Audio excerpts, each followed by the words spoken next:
দেখেন তাহলে আমি এমন একটা খুব সুন্দর জায়গায় এসেছি, যেটা দেখতেই মনে হচ্ছে যে খুব সুন্দর ভেকু দিয়ে কাটা হয়েছে। আসলে এটা আল্লাহর হুকুমে কাটা হয়েছে, যেটা আল্লাহর হুকুমে ঝড় বৃষ্টিতে এটা ধসে ভেঙে পড়ে গেছে। এত সুন্দরভাবে ভেঙে পড়েছে, মনে হচ্ছে এটা যে কোনো ভেকু অথবা ডোজার দিয়ে কাটা হয়েছে। এত সুন্দর কাটা হয়েছে যা আপনিও বুঝতে পারবেন না, কল্পনাও করতে পারবেন না। এখানে আসলে আপনি পুরোপুরি বুঝতে পারবেন। কিন্তু একটা জিনিস দেখে আমার কাছে সত্যি খুবই ভালো লেগেছে, আপনাদের কাছেও ভালো লাগবে। এই যে এই জায়গাটা দেখেন, এই জায়গাটা অনেক উচ্চতা, আর এই জায়গাটা পার হতে খুবই ভয়াবহ, এবং কি আমার খুবই ভয় লাগছে।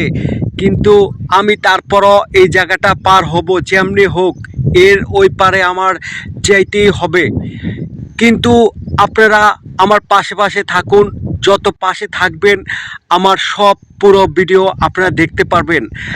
আমি এই জায়গাটুক এখন গাছের শিকড় ধরে পার হয়ে যাচ্ছি, কারণ এটা এমন ভয়াবহ জায়গা, কোনো রকম যদি পাও স্লিপ খেয়ে পড়ে যায় একদম নিচে পড়ে যাব।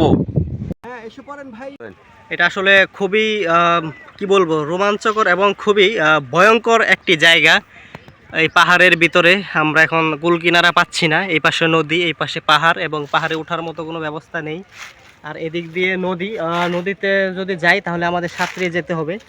তো আমরা এটার মাঝখান দিয়েই আমরা রাস্তা ইনশাল্লাহ বের করব, আল্লাহ যদি চায়। যেভাবে হোক অনেক কষ্ট করে হলেও আমরা আজকে এই অনুভূতি নিয়ে আমরা এই দিক দিয়ে ইনশাল্লাহ রাস্তা বের করব। আপনারা কখনোই ধৈর্যহারা হবেন না, আল্লাহর সাহায্য চাবেন, এবং এদিক দিয়ে আমরা যেভাবে হোক আজকে পার হবো ইনশাল্লাহ। আপনাদেরকে দেখাবো আমরা কিভাবে এই পাহাড়ে উঠবো আজকে। আর এই পাহাড়ের পাশ দিয়ে আপনারা যদি দেখেন এরকম রাস্তা, তাহলে ভয় পাবেন না।